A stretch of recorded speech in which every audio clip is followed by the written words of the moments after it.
Have Keir Starmer and Rachel Reeves lost their sanity? What do the Prime Minister and Chancellor of the United Kingdom believe they are accomplishing? Sincerely, do they possess any comprehension of the economic and political disaster that is on the verge of afflicting them, their administration, and the nation?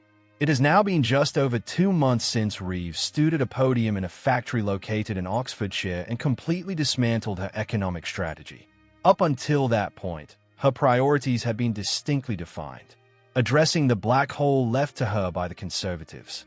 Investing in the essential public services she asserted had been overlooked during 14 years of Conservative governance, and augmenting the tax revenue necessary to fund these initiatives, not from beleaguered British workers but from businesses. Then came her transformation on the road to Ensham. Speaking from a lectern adorned with the phrase, "Kickstart economic growth," she proclaimed, "Economic growth is the #1 mission of this government." Under her oversight, Britain would experience rejuvenation through the vibrancy of our high streets and the thriving businesses that generate wealth, jobs, and new opportunities for us, for our children and grandchildren. On Friday morning, we witnessed exactly how vibrant those high streets and businesses truly are.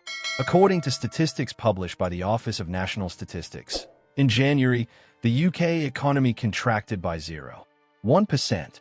This information was met with surprise in certain circles.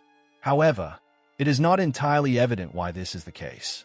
Because, owing to the policies the government is implementing, economic decline is now as inevitable as the setting sun and the rising moon. Starmer and Reeves are endeavouring to reignite growth while simultaneously imposing £40 billion in tax increases on British businesses, introducing a new workers' rights bill, and advancing efforts to reduce UK emissions to net zero. On its own, this demonstrates economic illiteracy comparable to anything attempted during the fiscal psychosis of the 44 days of the Truss administration. But that is not where the madness concludes. Last week, it was revealed that ministers have been instructed that due to the decisions made in No. 10 and No. 11 Downing Street, they must now be prepared to enact severe spending cuts. At least £6 billion is projected to be eliminated from the welfare budget.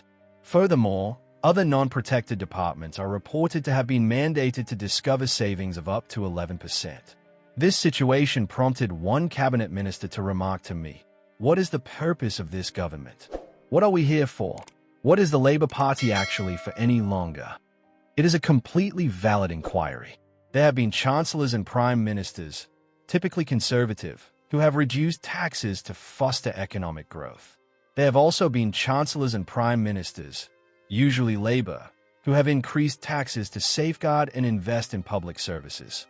However, Starmer and Reeves must be the first politicians in recent memory to actively engage in a fiscal agenda that simultaneously raises taxes, hinders growth, constrains business, and diminishes public services. There were instances during the 1970s when the government found itself cornered economically. However, this situation was mainly a response to global oil crises and currency volatility. What we are currently witnessing appears to be a deliberate policy not primarily as a reaction to circumstances, nor even as a form of proto-Marxism, but rather a fundamental misunderstanding of the functioning of economics. Here is a passage extracted from the esteemed volume Economics for Dummies. Increasing government expenditures on goods and services or reducing taxes can invigorate the economy. Our current government is undertaking exactly the contrary. This occurs while they assert that promoting growth is their priority. In an effort to divert attention from this nihilism, Keir Starmer has sought to present it as a form of Musk-like justification for an unwieldy state, a pursuit that has met with some success. The announcement signaling his decision to abolish NHS England was greeted with applause across the political spectrum, though this declaration perplexed some of his own ministers. I was on a trip, and when I first received the notification, it appeared as if we had just privatized the NHS. It took me a few moments to verify. One minister communicated to me, however, that sleight of hand will not deceive the electorate for an extended period. Sir Keir can discuss a more streamlined state, a more nimble state, or a state revitalized by the innovative force of artificial intelligence at his discretion. The British populace is simply not going to tolerate another phase of protracted austerity that undermines their essential services. In 2024, the Tories were ousted from power because the voters perceived that the fabric of their society and communities was deteriorating. "Nothing functions" was a most frequently heard expression by politicians and canvassers throughout the election campaign. If Keir Starmer fails to identify a strategy to reverse that societal decline, he will face a political tempest as intense as the one that dismantled Rishi Sunak's administration. Our private polling is unequivocal. Citizens desire additional nurses, police officers, and teachers, an exasperated cabinet minister conveyed to me, and they are not going to achieve these through AI.